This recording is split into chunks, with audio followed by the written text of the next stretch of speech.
반갑습니다. 거창여자고등학교 수학교사 박근영입니다.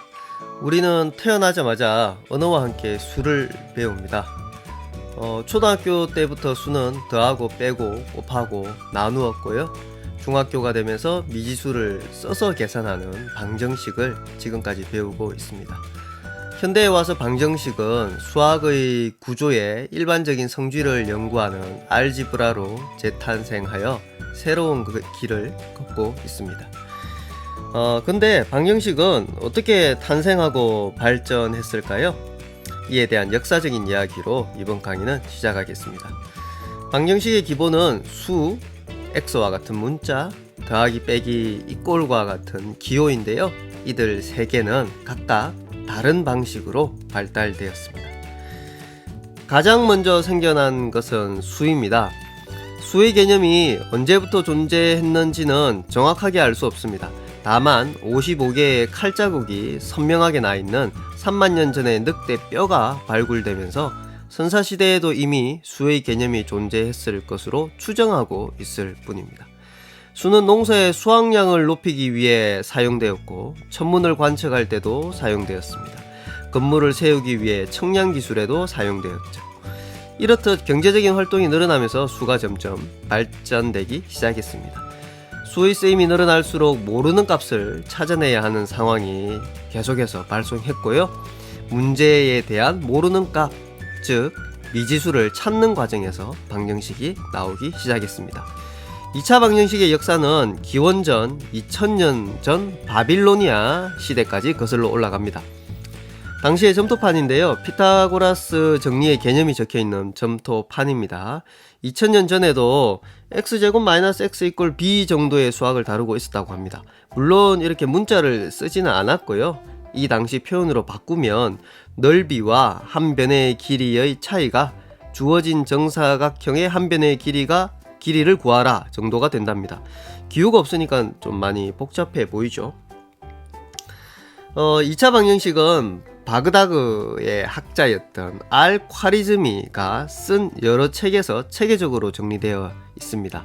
이 책은 라틴어로 번역되어서 몇 세기 동안 유럽의 수학 발전에 큰 영향을 주었습니다. 그래서 지금까지도 대수학의 아버지라고 이렇게 불리고 있습니다. 알콰리즈미의 이름이 현재 쓰는 알고리즘이라는 단어의 기원이며 대수학을 나타내는 알지브라 역시 알콰리즈미가 쓴 책의 제목인 알자브르에서 나왔다고 합니다. 이 당시 2차 방정식의 해법을 오늘날의 기호로 표현하면 이렇습니다. 어떤가요? 우리는 8번만 이해하고 있어도 되는데 굉장히 절차적으로 약간 알고리즘 같죠? 이런 식으로 상세하게 기술을 했고요. 근데 이 당시에는 지금 보이는 AX 플러스 같은 기호가 없었습니다. 그래서 이런 것들을 사실은 현대적인 표현으로 옮겨서 이렇지 말로 설명을 했습니다. 그럼 말로 어떻게 설명을 했느냐? 자, 이런 거 있죠. 오늘날의 기호 표현 x제곱은 c, 이런 건 어떻게 설명을 했냐면 제곱은 수와 같다 이렇게 표현을 했습니다. 자, 이런 거 같은 경우는 어떻게 했느냐? 제곱은 근과 같다. 근과 같다 뭔가 와닿진 않죠. 자, 요런 건 어떻게 했느냐? 제곱과 근의 합은 수와 같다. 이렇게 표현을 했다고 합니다. 복잡해 보이지 않나요? 이 당시에 태어났으면 수학이 더 어려웠을 것 같습니다. 그래서 특별한 사람만이 수학을 이해할 수 있었고 이들이 내린 결론을 모두 따랐다고 하네요. 계산이 잘못되어도 이해하기 어려우니까 검증을 거치기도 의견에 반대하기도 어려웠겠죠? 이제 오늘날의 효율적인 기호 표현이 있기에 수학이 간결하게 표현이 되고 이러한 간결성 때문에 누구나 이해할 수 있고 그 결과를 바탕으로 합리적인 토론과 결론을 이끌어낼 수 있는 상황까지 오게 되었다고 합니다. 하지만 오늘날 같이 기호를 사용하는 데는 1000년 가까이 걸리게 됩니다. 먼저 미지수를 최초로 기호로 사용한 사람은 200년경의 알렉산드리아의 디오판토스입니다. 어떤 기호를 사용했는지 한번 볼까요?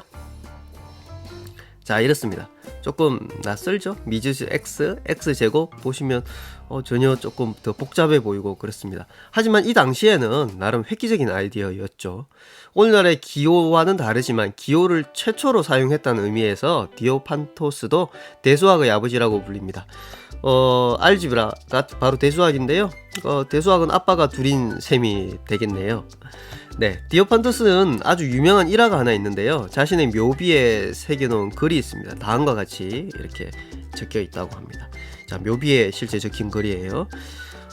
읽어보면 신의 축복으로 태어난 그는 인생의 6분의 1을 소년으로 보냈다. 그리고 다시 인생의 12분의 1이 지난 뒤에 얼굴에 수염이 자라기 시작했다. 다시 7분의 1이 지난 뒤에 그는 아름다운 여인을 맞이하여 화촉을 밝혔으며 결혼한 지 5년 만에 귀한 아들을 얻었다. 그러나 그 가엾은 아들은 아버지의 반밖에 살지 못했다. 아들을 먼저 보내고 깊은 슬픔에 빠진 그는 4년간 정수론에 몰입하여 스스로를 달래다가 일생을 마쳤다. 자, 이렇습니다. 여러분 이걸 읽으면서 디오판토스의 나이를 알 수 있겠습니까? 이거 방정식으로 세워보면요, 실제 우리 현대적인 방정식으로 세우면 이렇습니다. 간단한 방정식입니다. 자, 이걸 풀면은 디오판토스는 84세에 사망했음을 알 수 있습니다. 자, 하지만 이때까지만 해도 기호 X는 사용했지만 더하기 빼기 같은 이런 것들은 등장을 하지 않았어요. 그럼 이것들은 언제 등장했느냐? 더하기 빼기는 15세기에 들어서 등장을 합니다. 자, 근데 이때 등장을 처음 했을 때는 더하기 빼기를 각각 문자 P와 M 이렇게 줄여서 사용했습니다. 근데 이건 줄임말이잖아요. 플러스 마이너스에서 따온 것으로. 그래서 진정한 기호라기보다는 줄임말에 가까웠죠. 플러스 마이너스란 기호를 정말 처음으로 사용한 것은 독일 상인이었습니다.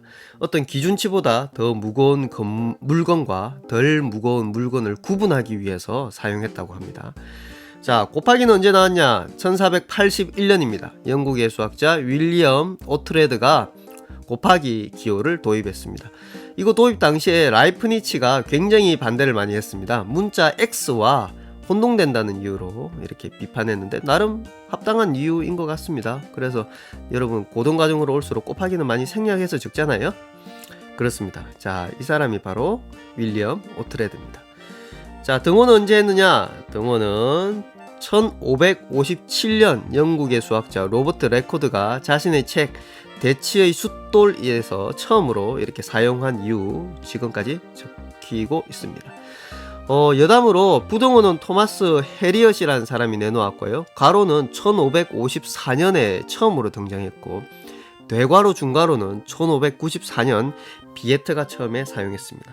자, 오늘날의 기호가 언제 그러면 X라는 기호부터 제대로 사용했느냐 하면은 비에트부터입니다. 비에트 기호의 아버지라고 불리기도 하는데요. 비에트 1540년에서 1649년 사이에 오늘날의 기호 표기가 이제 완성이 됩니다. 기호가 이렇게 체계화되면서 효율적인 대수학이 이제 시작이 되었고 근대 수학은 이것에 의존을 하고 있습니다.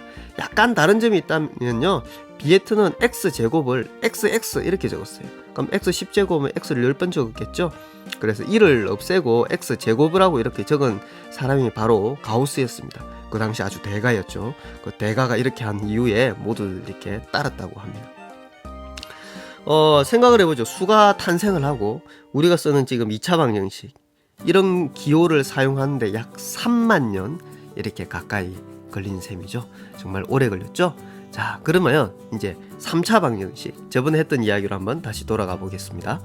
자, 3차 방정식입니다. 3차 방정식에 대한 역사적인 이야기는 저번에 카르다노부터 이야기를 했으니까 생략을 하고요. 3차 방정식에 근의 공식이 있느냐라는 질문에 대해서 이야기해보죠. 있습니다. 근의 공식. 이거 외워두면 되게 좋겠죠? 2차 방정식 근의 공식 있으니까 3차 방정식 외울 수 있을까요? 그죠? 예, 이게 3차 방정식의 근의 공식입니다. 요거 넣으면 다 건 나와요. 근데 이거 엄청 복잡하죠? 네, 이렇게 계산하기는 사실 어렵다고 봐야 됩니다. 자, 어쨌든 카르다노가 이때 이런 걸 발표했고 4차 방정식 그 제자 페라리가 발표했다고 했잖아요. 4차 방정식 근의 공식 있을까요? 4차 방정식도 외워두면 좋겠다고 생각하지만 3차보다 더 어렵겠죠? 보시면 네, 입이 쫙 벌어지죠? 네, 4차 방정식 이렇습니다. 페라리가 발명한 건데요. 이건 뭐 외울 수 없겠죠? 자, 이렇게 됐습니다. 자, 근데 5차 방정식이 문제죠. 5차 방정식 그때 선생님이 얘기했듯이 5차 방정식 어떻게 됐느냐? 오차 방정식은 300년 동안 정말 수많은 사람들이 도전하고 실패를 했습니다. 사실은 존재할 거라고 생각했던 오차 방정식의 해법은 1823년 21살의 노르웨이 청년 아벨에 의해서 전혀 다른 결론이 납니다. 아벨은 오차 방정식은 더하기 빼기 곱하기 나누기 루트만 쓰는 이런 걸 쓰는 게 대수적인 방법이라고 합니다. 이런 걸 쓰는 대수적인 방법만으로는 오차 방정식은 풀 수 없다라는 사실을 증명해냅니다. 사실 이게 대단한 겁니다. 어떤 방법으로 해도 이걸 풀 수 없다라는 얘기는요, 이건 일반적인 해법이 없다는 사실을 증명하는 것은 수학만이 할 수 있는 독특하고 아주 특별한 방법 중에 하나입니다. 자, 이 방법은 굉장한 가치를 가져서 파리의 논문이라고 이름이 불리게 되고요. 이 논문의 가치가 인정받지만 사실 아벨이 죽은 뒤였습니다. 아벨은 26살에 아주 젊은 나이에 이렇게 죽었습니다. 이후 노르웨이에서 이제 아벨의 이름을 딴 아벨상을 2003년부터 수상을 해주고 있습니다.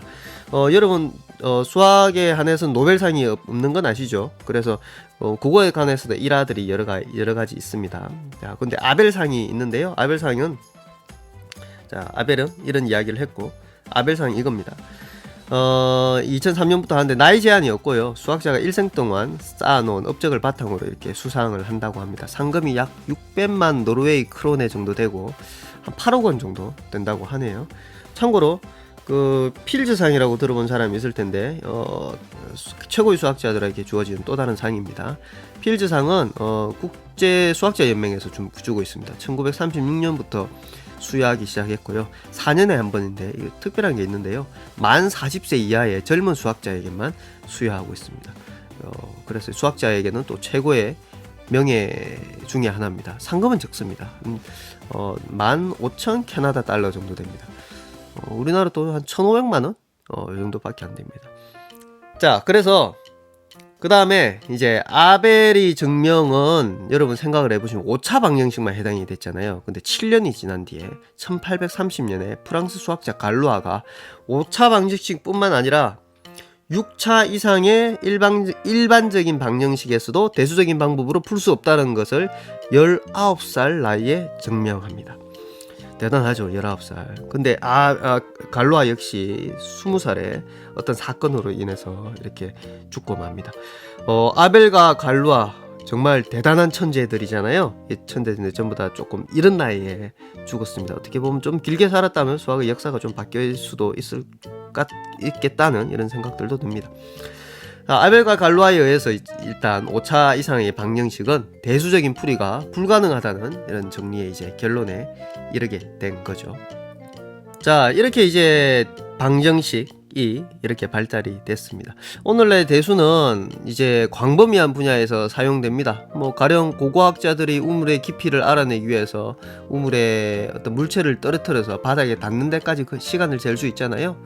S는 2분의 1 GT 제곱 요런 식이죠. 중력 가속도와 관련된 요런 걸 하기도 하고요. 요거 1년의 예로 여러분 비저촉식 온도계라든지 비저촉식 거리로 이렇게 레이저로 재는 거라든지 그런 게 있을 수도 있고요. 생물 분야의 개체군 동태학이라고 동물의 번식과 죽음을 거듭하잖아요. 이런 것들 속에서 개체군의 크기가 어떻게 변하는지 연구할 때도 대수학이 쓰입니다. 그 외에 과학, 경제, 사회 다양한 분야에서 각자의 분야에서 알고 싶은 미지수를 찾기 위해서 대수가 쓰이고 있습니다. 그래서 사실 지금까지 중고등학교, 초등학교 때부터 오랜 기간 이렇게 방정식을 배우고 있는 거죠.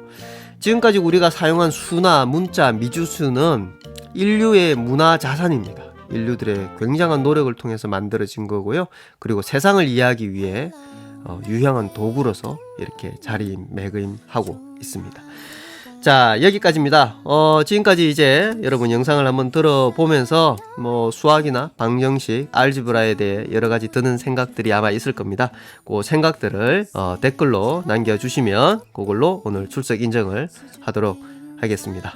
자, 오늘 고생했습니다.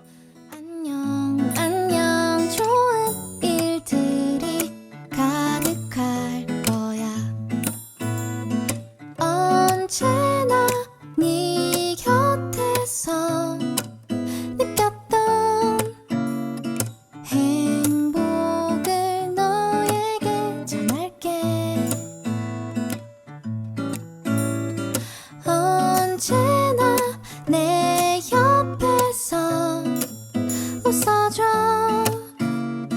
그게 나의 바람이야.